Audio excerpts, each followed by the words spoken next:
सीधा चंडीगढ़ लिए चलेंगे, जहां राज्य स्तरीय गोस्वामी तुलसीदास जयंती आयोजित की गई। समारोह में सीएम सैनी क्या कुछ कह रहे हैं, सुनाते हैं आपको। संत कबीर कुटीर में पधारने पर हार्दिक स्वागत करता हूं, आप सबका अभिनंदन करता हूं। साथ ही आप सबको इस समारोह की हार्दिक शुभकामनाएं भी मैं देता हूं। आप सबको, जो हमारे समाज के प्रतिनिधि हैं, जो मंच पर बैठे हैं, या इस गोस्वामी तुलसीदास जी महाराज की जयंती में पूरे हरियाणा प्रदेश के एक एक कोने से आप लोग पधारे हैं और आप लोगों ने आज इस अवसर पर जो ये सम्मान दिया है, आपके चरण कमल इस संत कबीर कुटीर में पड़े हैं। जो ये पगड़ी का सम्मान आपने दिया है, मैं दोनों हाथ जोड़ करके आप सबको प्रणाम करता हूं, आप सबका दिल से धन्यवाद करता हूं।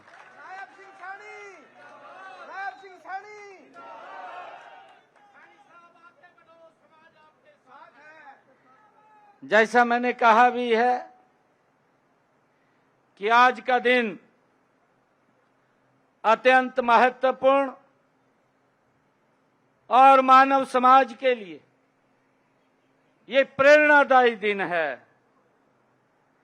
यह समारोह हमारी समृद्ध सांस्कृतिक विरासत, नैतिक मूल्यों और सामाजिक समरसता की एक गौरवमयी अभिव्यक्ति है।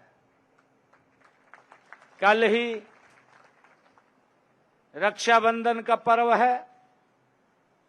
आप सबको मैं रक्षाबंधन के पर्व की भी बहुत बहुत बधाई देता हूं, शुभकामनाएं देता हूं। सावन का पर्व महीना खत्म हुआ है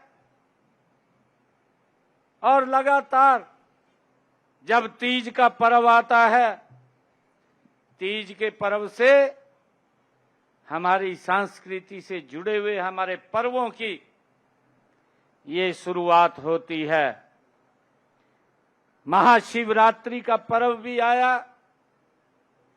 और कल रक्षाबंधन का पर्व है। भाई बहन के पवित्र दिन का ये पर्व है। आप सबको मैं बहुत बहुत बधाई देता हूं, शुभकामनाएं देता हूं।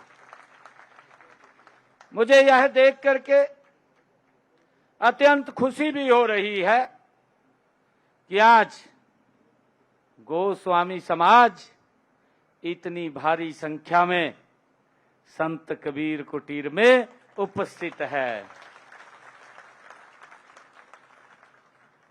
मुझे ये खुशी है कि इतनी बड़ी संख्या में एकत्र होकर के महान संत और श्रेष्ठ कवि गोस्वामी तुलसीदास जी को आज याद किया जा रहा है।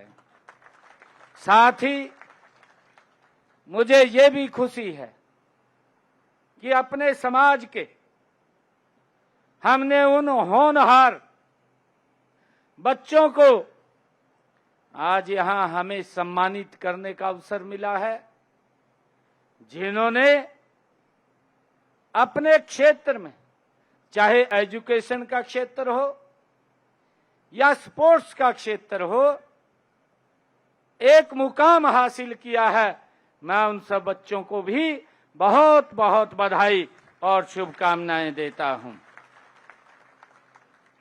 उन्होंने अपनी प्रतिभा और परिश्रम से समाज और प्रदेश और अपने मां बाप का नाम रोशन किया है। मैं सभी बच्चों को, विद्यार्थियों को, खिलाड़ियों को मैं बहुत बहुत बधाई और शुभकामनाएं देता हूं। मुझे ये खुशी है गोस्वामी तुलसीदास जी के उनका नाम लेते ही जब हम स्मरण करते हैं, गोस्वामी तुलसीदास जी के नाम से याद मात्र करने से ही भक्ति, ज्ञान और मर्यादा का भाव जागृत हो जाता है। ऐसे महान स्वामी गोस्वामी तुलसीदास जी थे। वे एकमात्र एक कवि या संत नहीं थे, बल्कि एक ऐसे युग दृष्टा थे जिन्होंने अपने अमर ग्रंथ, जिससे पूरा मानव समाज प्रेरणा लेता है, रामचरितमानस के माध्यम से भारतीय समाज को एक नई दिशा देने का काम गोस्वामी तुलसीदास जी महाराज ने किया है। यह हमारी संस्कृति में उन्होंने बड़ा योगदान दिया है और उनके सम्मान में, गोस्वामी तुलसीदास जी महाराज के सम्मान में मैं एक बात कहना चाहूंगा। सुर सुर तुलसी शशि, सुर सुर तुलसी शशि, उड़गन केशवदास, अब के कवि खे गोत सम, जह जह करत प्रकाश। ये स्वामी तुलसीदास जी महाराज की ये वाणी है। इस दोहे के माध्यम से मैं महाकवि संत तुलसीदास जी को चंद्रमा तथा कवि सूरदास जी को संस्कृति का सूर्य बताया गया है। इस के माध्यम से जो हमारा ये दोहा है, इस दोहे के माध्यम से संत तुलसीदास जी महाराज को चंद्रमा का रूप दिया गया है और संत सूरदास जी महाराज को सूर्य का रूप कहा गया है। ये ऐसे हमारे संस्कृति के ये अध्येता, ये हमारे महान कवि रहे हैं। मुझे ये भी खुशी है कि जिस समय समाज में अनेक बुराइयां फैली हुई थी, लोगों में उस समय निराशा का भाव था, तब तुलसीदास जी ने मर्यादा पुरुषोत्तम भगवान श्री राम जी के आदर्शों को जन जन तक पहुंचाने का काम ये स्वामी तुलसीदास जी महाराज ने किया है। उन्होंने प्रेम, त्याग, कर्तव्य निष्ठा और भक्ति का ऐसा पाठ पढ़ाया जो समाज, जो आज भी समाज के लिए एक प्रकाश स्तंभ के तरह हमारे जीवन का वो मार्गदर्शन कर रहा है। ये स्वामी गोस्वामी तुलसीदास जी महाराज ने ऐसा प्रकाश स्तंभ ये दिया है।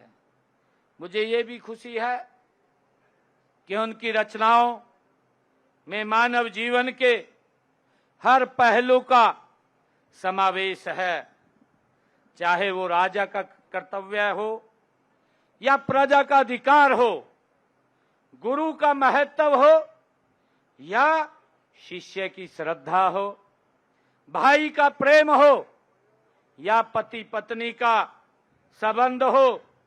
उन्होंने अपने काव्य ग्रंथों के माध्यम से भक्ति, ज्ञान, वैराग्य, नीति और सामाजिक मूल्यों को इतनी सरलता से समझाया कि वे आज भी उतने ही प्रासंगिक हैं। उनका साहित्य केवल भारत ही नहीं बल्कि ये पूरा का पूरा मानव मात्र है। इसलिए ये गोस्वामी तुलसीदास जी हमारे प्रेरणा स्रोत हैं। मैं इसके लिए आप सबको बधाई देता हूं। मित्रों, मुझे ये भी खुशी है कि तुलसीदास जी ने ऐसे राम राज्य की कल्पना उन्होंने की थी जहां कोई दुखी न हो, कोई अभावग्रस्त न हो, जहां सब सुखी हों, सब निरोगी हों। यह एक सुशासन और आदर्श समाज की परिकल्पना अगर किसी ने की है, गोस्वामी तुलसीदास जी ने उस समाज की परिकल्पना की है। इसे हमें आज भी अपने जीवन में उतारने का प्रयास करना चाहिए। जो मार्ग गोस्वामी तुलसीदास जी महाराज हमें दे करके गए हैं, दिखा करके गए हैं, उस मार्ग के ऊपर हमें चलना भी चाहिए और उसे अपने जीवन में भी हमें उतारना चाहिए। मित्रों, मुझे यह जानकर खुशी भी हुई है कि गोस्वामी समाज ने युगों युगों से भारतीय संस्कृति और सनातन धर्म की रक्षा और उसके प्रचार प्रसार में महत्वपूर्ण भूमिका अगर किसी ने निभाई है तो वो गोस्वामी समाज ने ये महत्वपूर्ण भूमिका इस सनातन धर्म की रक्षा की ये गोस्वामी समाज ने निभाई है। मुझे ये भी खुशी है आप सभी ने अपनी तपस्या, ज्ञान और सेवा के माध्यम से समाज को भी एक नई दिशा देने का काम ये गोस्वामी समाज ने किया है। मुझे ये भी खुशी है कि गोस्वामी समाज हमेशा से शिक्षा, आध्यात्मिकता और सामाजिक कार्यों में ये अग्रणी रहा है। मुझे विश्वास है कि आप सभी गोस्वामी तुलसीदास जी के बताए हुए मार्ग पर चलते हुए अपने समाज को और अधिक सशक्त और मजबूत बनाने का काम हम मिलकर के करेंगे, ये मुझे पूर्ण विश्वास है। मुझे ये भी खुशी है कि आज हमने आपके समाज के, जो हमारा समाज है, अपने समाज के उन होनहार 140 बच्चों को यहां सम्मानित किया है जिन्होंने शिक्षा के क्षेत्र में और जिन्होंने खिलाड़ी खेलों के क्षेत्र में एक मुकाम हासिल किया है।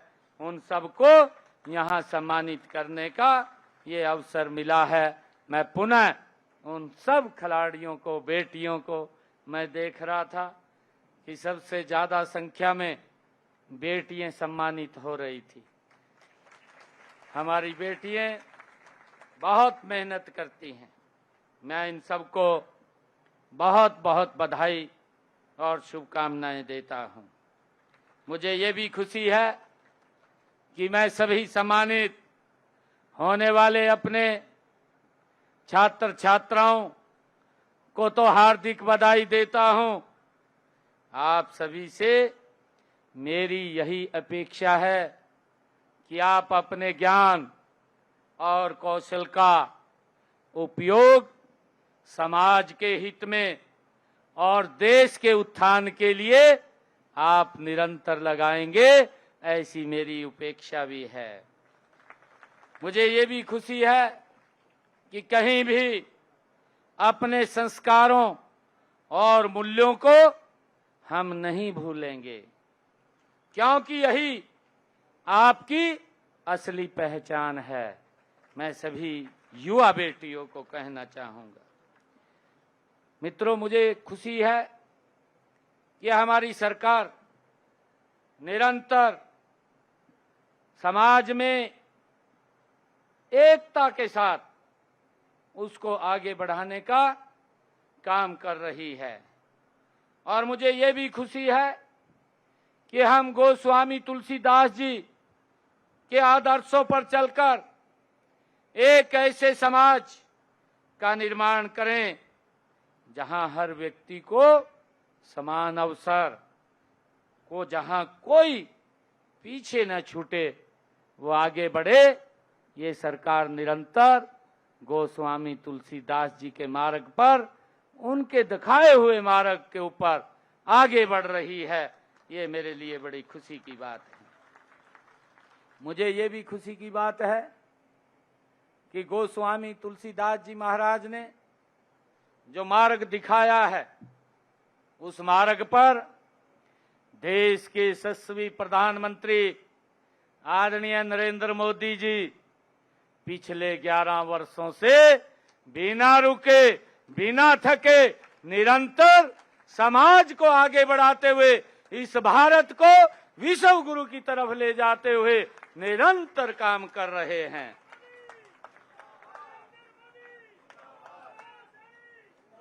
आदरणीय मोदी जी का जो मंत्र है, जो आदरणीय मोदी जी ने मंत्र दिया है, उस मंत्र को लेकर के हमारी सरकार भी आगे बढ़ रही है।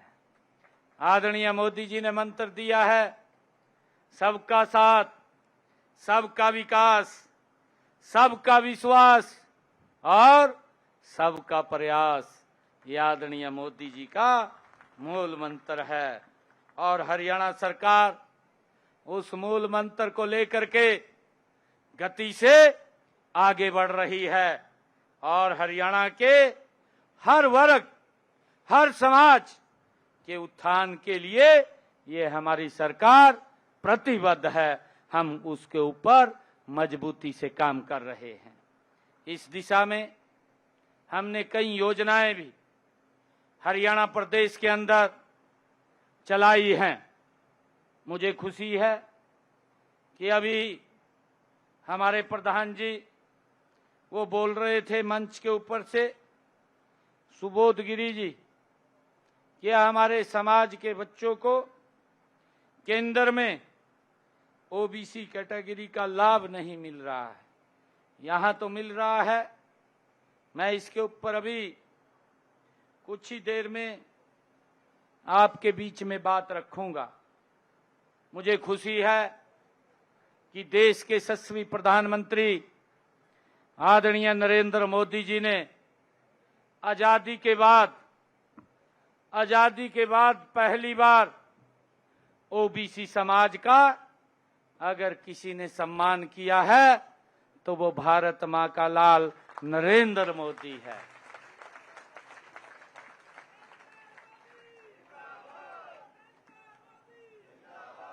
नहीं तो भाइयों, इस प्रकार के दल, एक परिवार का गठबंधन होता था और परिवार के गठबंधन में अपने परिवारों को मजबूत करते थे, बाकी के परिवारों का शोषण करते थे। ये हमको मालूम है। अंग्रेज तो शोषण करते थे, वो तो देश के लोगों के ऊपर अत्याचार करते थे, परंतु इससे बड़ा अत्याचार पिछले 55 सालों में कांग्रेस ने देश के लोगों पे किया है। देश के लोगों पे अत्याचार किया है। जिस गति से देश आगे बढ़ना चाहिए था, ये देश 55 सालों में नहीं बढ़ा। जिस गति से चलना चाहिए था, अभी 15 अगस्त का हम स्वतंत्रता दिवस उन शहीदों को, उन क्रांतिकारी वीरों को ये दिन समर्पित है। और जो हमारे क्रांतिकारी वीर थे, जिन्होंने इस भारत भूमि की गुलामी की जंजीरों को काटने के लिए अपने आप को इस भारत भूमि के ऊपर आहूत कर दिया, उन्होंने कुर्बान कर दिया, उनकी कोई इच्छा नहीं थी, उन क्रांतिकारी वीरों की इच्छा थी आने वाली हमारी पीढ़ियां वो खुली हवा में सांस लें, वो गुलामी में ना जीवन व्यतीत करे। जो कष्ट हमने सहन किए हैं वो कष्ट हमारी पीढ़ियों को सहन न करना पड़े। उन्होंने अंग्रेजों के अत्याचार के प्रति अपनी बुलंद आवाज वो उठाई और उनको मजबूर किया भारत छोड़ने पर। वो हमारे क्रांतिकारी वीर थे जिन्होंने अंग्रेजों को यहां से भगाने का काम किया है। भाइयों, वो ऐसे महान क्रांतिकारी वीर थे जिन्होंने अपने परिवार के लिए नहीं, उन्होंने अपने लिए भी नहीं, आने वाली पीढ़ियां सुरक्षित रहें उसके लिए कुर्बानियां दी हैं। और भाइयों, क्या अत्याचार उनके ऊपर होते थे। उनके ऊपर इतने अत्याचार ये अंग्रेज करते थे। वो अंग्रेजों के प्रति अपनी आवाज को बुलंद करते थे।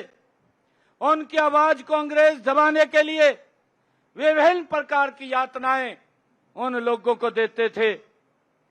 उनको कठोर कारावास देते थे, कोल्लू में उनको बांध करके चलाते थे, भोजन नहीं देते थे।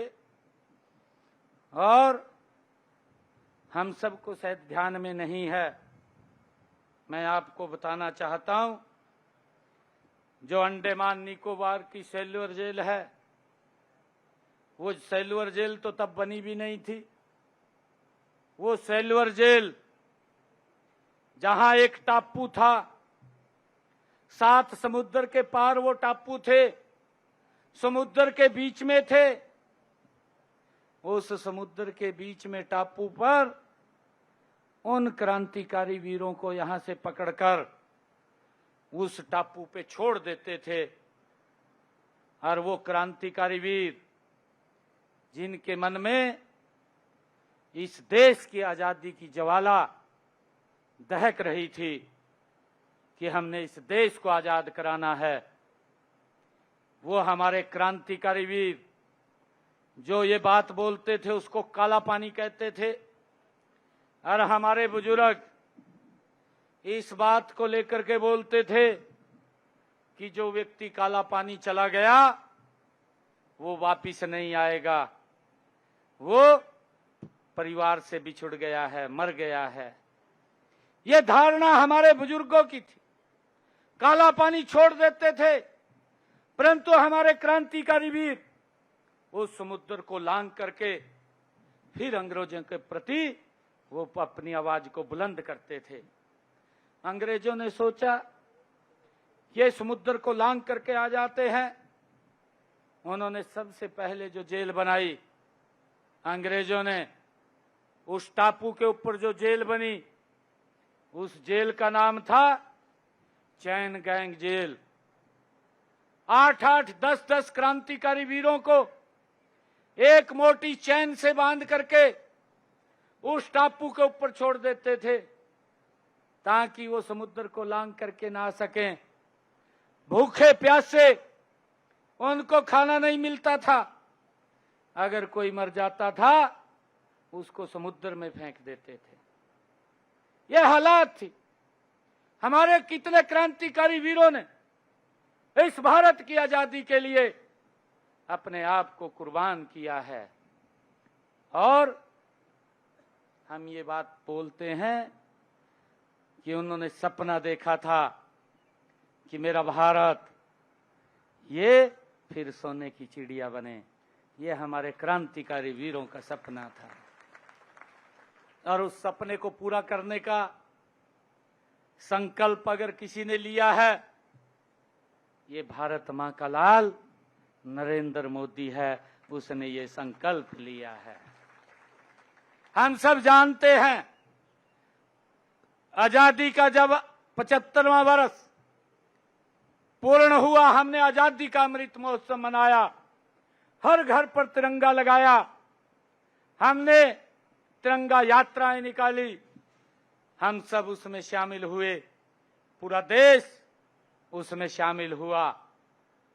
आदरणीय प्रधानमंत्री जी ने कहा कि जब हम आजादी का 100वां वर्ष मनाएंगे, जब हम आजादी का 100वां वर्ष मनाएंगे 2047, ये भारत उन क्रांतिकारी वीरों के सपनों का भारत होगा। ये आदरणीय नरेंद्र मोदी जी ने संकल्प लिया है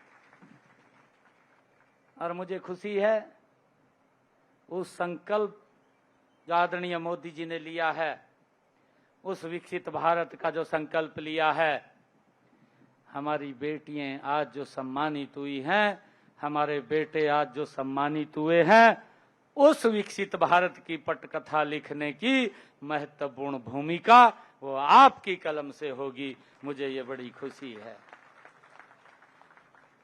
मुझे खुशी है आदरणीय मोदी जी ने ओबीसी आयोग बनाया, उसको संवैधानिक शक्तियां पहली बार दी गई। मैं तो देखता था, अगर कोई देखना चाहे, हमारी बहन सुप्रीम कोर्ट के अंदर ये डबल एजी हैं, सीनियर एडवोकेट है हमारे सुप्रीम कोर्ट के अंदर। और मैं आपको बताना चाहता हूं कि जो आदरणीय मोदी जी ने जो एक सपना देखा है और उन्होंने कहा भी है कि हर समाज का समान रूप से विकास हो, तभी ये देश समान रूप से आगे बढ़ सकता है। हम ये भी देखते हैं कुछ जिले जो पिछड़े हुए थे, उनको आकांक्षी जिला के अंदर लेकर के उनको अगड़े करने का काम ये पहली बार नरेंद्र मोदी जी कर रहे हैं। आदरणीय मोदी जी ने ओबीसी आयोग बनाया, ये पहली बार बना। कांग्रेस के तो बड़े बड़े नेताओं ने, उनकी डिबेट है लोकसभा के अंदर, अगर निकलवा करके देखना कोई चाहे देख सकता है। एक घंटे की डिबेट है कि ओबीसी के लोगों को कोई अधिकार नहीं मिलने चाहिए, इनको तो वोट बैंक के रूप में इस्तेमाल करते थे या रैली के अंदर भीड़ बढ़ाने के लिए काम करते थे।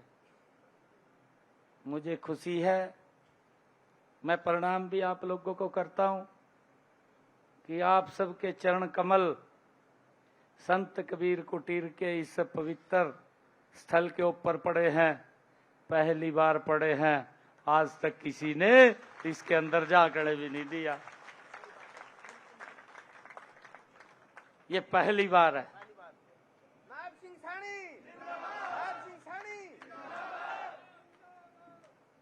ये नरेंद्र मोदी की सरकार, ये डबल इंजन की सरकार, ये आप लोगों की अपनी सरकार है। मुझे खुशी है आदरणीय मोदी जी ने ओबीसी आयोग तो बनाया, उसको संवैधानिक शक्तियां दी और संवैधानिक शक्तियां मिलते ही आज हमारे बेटों को, बच्चों को, चाहे एमबीबीएस के अंदर की बात हो, चाहे एमबीबीएस एमडी की बात हो, या सैनिक स्कूल में एडमिशन लेने की बात हो, या केंद्रीय विद्यालय में एडमिशन लेने की बात हो, या नवोदय विद्यालय में एडमिशन लेने की बात हो, या आईआईटी में लेने की बात हो, 27% का आरक्षण देने का काम ये नरेंद्र मोदी जी ने किया है। आज हमारे बच्चे डॉक्टर भी बन रहे, आज हमारे बच्चे इंजीनियर भी बन रहे, हमें गर्व है।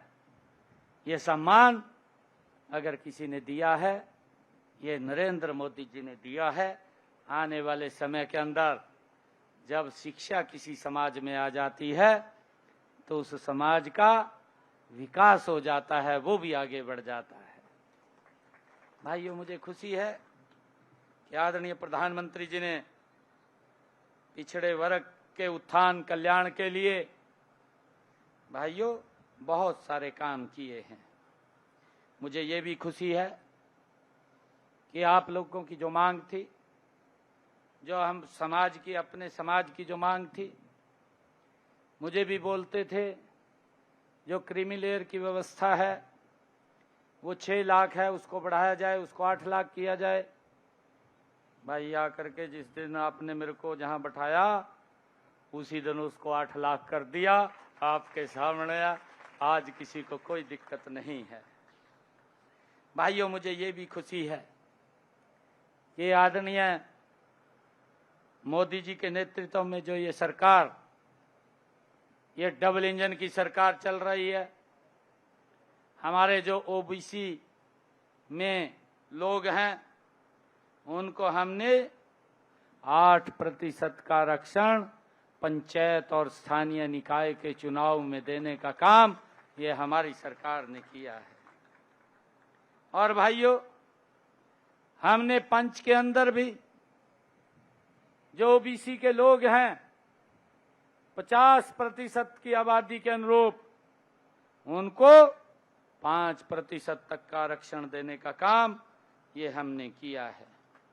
हमने मेयर पद के लिए भी और प्रधान पदों के लिए भी 5% का आरक्षण ओबीसी को देने का काम हमने किया है। मुझे ये भी खुशी है कि हमारी सरकार ने पिछड़े वर्गों के 3 लाख रुपए की वार्षिक आय वाले परिवारों के बच्चों की पढ़ाई के लिए, चाहे वो देश में पढ़ रहा है चाहे वो विदेश में पढ़ रहा है, देश में पढ़ने के लिए 15 लाख रुपए और विदेश में पढ़ने वाले बच्चों को 20 लाख रुपए का ऋण मात्र 4% के ऊपर देने का काम ये हमारी सरकार कर रही है। मुझे ये भी खुशी है कि हमने डॉक्टर भीमराव अंबेडकर मेधावी छात्रवृत्ति योजना के तहत पिछड़ा वर्ग के विद्यार्थियों को उच्च शिक्षा में के लिए 8,000 रुपए की वार्षिक छात्रवृत्ति देने का काम भी ये हमारी सरकार कर रही है। और मुझे ये भी खुशी है, अभी पिछले दिनों ओबीसी समाज की हमारी बेटियां, उनकी शादी के ऊपर 51,000 रुपए का सगुन देने का काम ये हमारी सरकार करती है। मुझे खुशी है मित्रों कि गोस्वामी समाज से मेरा आह्वान भी है कि आप सभी एकजुट होकर के समाज के विकास के लिए अपनी महत्वपूर्ण भूमिका वो निभाएं। हमें अपनी युवा पीढ़ी को सही दिशा दिखानी है और उन्हें संस्कारों से जोड़ना है। मैं आपसे देश के एक जिम्मेवार नागरिक होने के नाते हमें बच्चों को देश का जिम्मेवार नागरिक बनाना है। भाइयों, मुझे ये खुशी है कि हम मिलकर के समाज के अंदर उसको आगे बढ़ाने का काम करेंगे। मुझे ये भी खुशी है कि हमने, भाई पहले तो ऐसी स्थिति थी, मैं बताना चाहता हूं, बच्चे पढ़ भी लेते थे, अगर नौकरी की बात आती थी तो आप सबसे पिछली लाइन में चले जाते थे, नौकरी नहीं मिलती थी। और मुझे खुशी है आज आपके बीच में बताते हुए, ये सिस्टम आपने किया है, ये आपकी सरकार ने किया है। आज हमारे एक भाई को मैंने सम्मानित किया है, वो बैठे हैं, धर्मवीर जी, ये बैठे हैं। इन्होंने मुझे बताया कि मैं बच्चों को कोचिंग देता हूं, बिना पर्ची बिना खर्ची के 15 बच्चे मेरी कोचिंग से लगे हैं, फ्री में कोचिंग देता है। 60 बच्चे लगे, 60 बच्चे फ्री में पढ़ाते हैं। कितना बड़ा काम, खुद गरीब घर से। अच्छा, मैं बधाई देता हूं धर्मवीर जी को। ये नौकरी लगा बिना पर्ची बिना खर्ची के। एक ये लगा पटवारी, 2 बच्चे यहाँ लगे।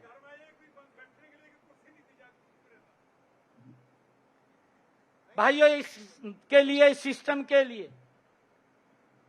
एक स्टैंड लेना पड़ा, नहीं तो विधानसभा के चुनाव में ने बातें उठ गई थी, पता आपनो।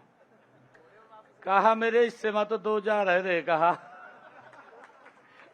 मन ने कहा भाई ये तो काम खराब हो गया है? और फिर ये बात कह करा मेरे पास बच्चे आए, मैंने एक घोषणा करी, मैं कहा मैं 50,000 बच्चे लगाऊंगा। मैं जब मेरे को जिम्मेवारी मिली तो मैंने तुरंत एक घोषणा करी भी 50,000 बच्चों को नौकरी दूंगा। मैंने लगभग 16-17 हजार बच्चों को ज्वाइनिंग लेटर दे दिया था। आचार संहिता लग गई, आचार संहिता लग गई तो कुछ बच्चों के रिजल्ट तैयार थे। तो ये विपक्षी दल चीफ इलेक्शन कमीशन पर चले गए, हाई कोर्ट में चले गए और वहां जाकर कहने लगे, एक बहुत बड़ा नेता गया इनका दिल्ली से, अगर आप नाम सुनेंगे तो आप भी हैरान रह जाएंगे, भी यो जा सका वहां। इतना बड़ा नेता था। परंतु किसी को दबाने की बात हो तो कांग्रेस एकदम भाग जाएगी, आगा एकदम जागी। इब राहुल गांधी और उसको ठायों फिरी गया आपके सामने संविधान को। कहा जब मोदी तीसरी बार आ गया, कहा संविधान खत्म हो जाएगा। हमारे लोग भी बोले बात में तो आई जा ही गए ना, थोड़ी बहुत ही तो बात में फंस गए।